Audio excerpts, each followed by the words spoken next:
Blinking makes you temporarily blind, but the darkness is never noticed.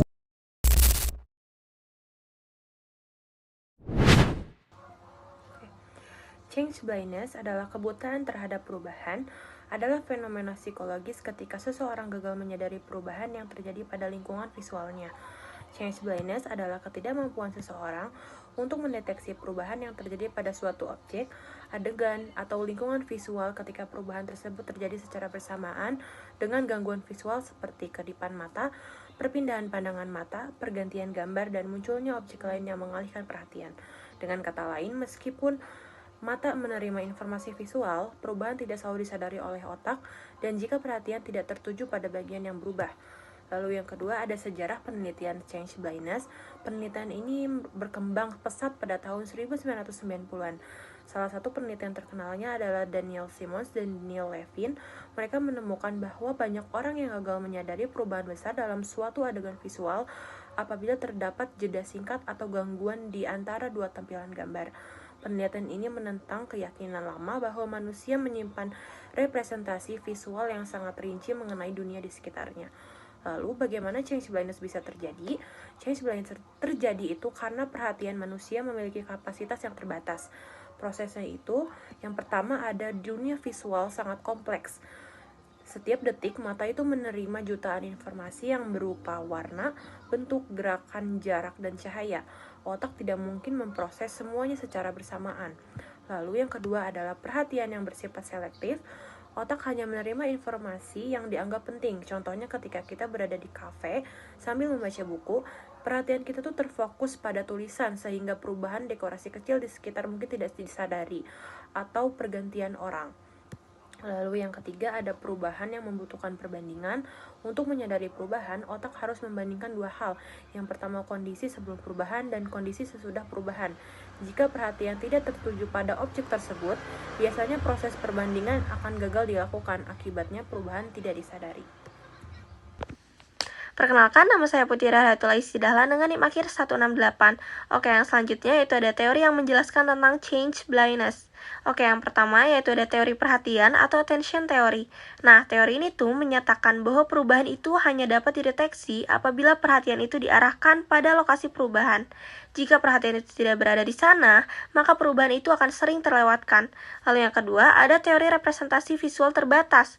Nah, menurut teori ini, manusia itu tidak menyimpan gambaran lengkap mengenai lingkungan visualnya.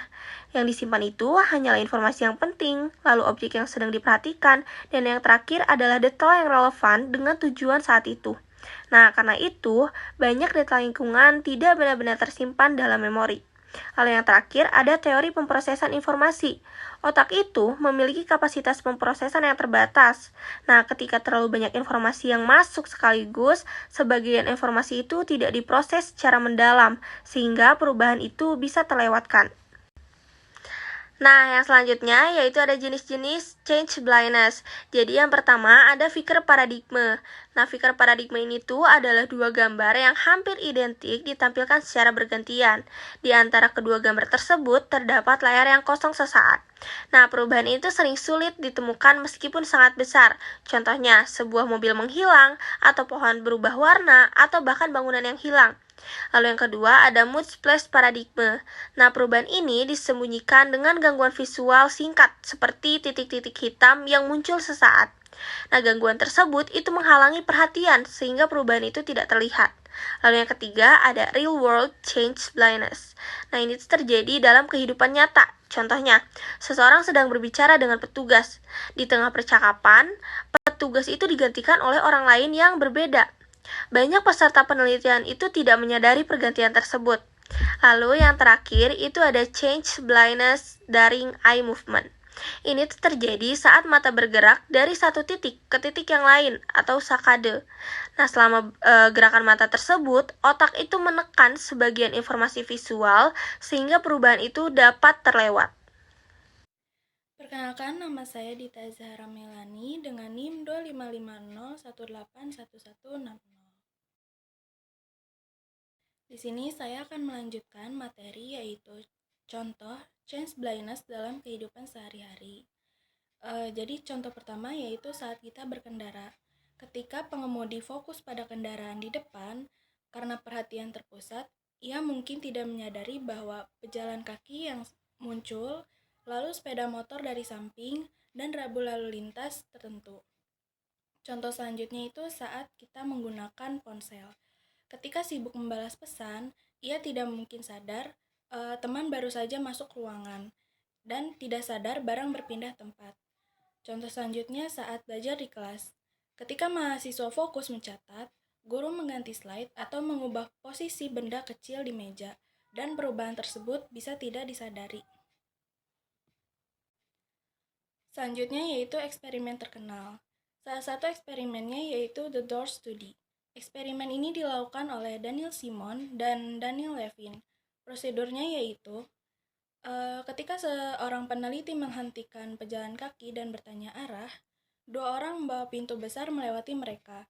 Dan saat pintu itu lewat, peneliti pertama diam-diam diganti oleh orang lain dan percakapan dilanjutkan. Maka hasilnya, banyak peserta tidak menyadari bahwa orang yang mereka ajak bicara telah berganti. Dan eksperimen ini menunjukkan bahwa manusia tidak selalu menyimpan representasi visual yang detail terhadap wajah dan penampilan seseorang. Selanjutnya, hubungan chest-blindness dengan perhatian. Chest-blindness menunjukkan melihat bukan berarti memperhatikan bukan berarti mengingat bukan berarti menyadari perubahan. Karena itu, perhatian merupakan faktor utama dalam kesadaran visual. Semakin sedikit perhatian yang diberikan pada suatu objek, semakin besar kemungkinan perubahan tidak disadari. Selanjutnya, perbedaan chest blindness dengan inattentional blindness.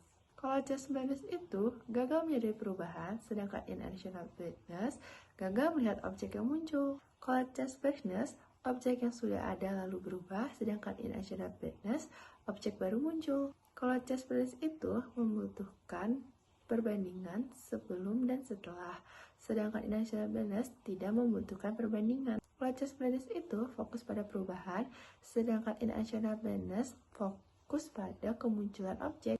Kalau contoh chest blindness itu, mobil merah berubah jadi mobil biru tetapi tidak disadari. Contoh inattentional blindness itu, seseorang tidak sadar melihat gorila yang jalan di tengah lapangan karena fokus menghitung ukuran bola. Eksperimen gorila terkenal dilakukan oleh Daniel Simons dan Christopher Savris. Oke, baik. Perkenalkan, nama saya Rafli Iwan Maulud. Di sini saya akan menjelaskan tentang faktor-faktor yang mempengaruhi chest blindness. Jadi di sini yang pertama tuh ada perhatian terpecah, multitasking, kelelahan, stres, dan juga perubahan terjadi sangat cepat. Yang terakhir, perubahan berada di area periferal atau pinggir pandangan. Adapun di sini faktor yang mengurangi chest blindness, yang pertama ada perhatian terfokus, perubahan sangat mencolok, adanya petunjuk visual, dan latihan observasi. Terus ada dampak chest blindness juga, seperti bidang lalu lintas tuh dapat menyebabkan kecelakaan karena pengemudi tidak dapat menyadari perubahan kondisi yang ada di jalan gitu. Kemudian ada di bidang penerbangan juga, seperti pilot dapat melewatkan perubahan penting pada instrumen pesawat. Kemudian ada di bidang medis juga, seperti dokter dapat tidak menyadari perubahan kecil pada hasil pemeriksaan jika perhatian terbagi. Lalu ada bidang keamanan juga, seperti petugas keamanan dapat gagal mendeteksi perubahan penting pada layar pengawasan. Oke, yang terakhir ada kesimpulan. Di sini kesimpulannya yaitu chest blindness adalah fenomena ketika seseorang gagal menyadari perubahan pada lingkungan visual karena keterbatasan perhatian dan kapasitas pemrosesan informasi. Fenomena ini menunjukkan bahwa manusia tidak menyimpan seluruh detail di dunia visual secara lengkap, melainkan hanya informasi yang menjadi fokus perhatian. Chest blindness juga dapat terjadi dalam eksperimen laboratorium maupun kehidupan sehari-hari, serta memiliki implikasi penting dalam bidang keselamatan, pendidikan, kesehatan, dan juga keamanan. Mungkin baik, sekian dari kelompok kami. Terima kasih atas perhatiannya.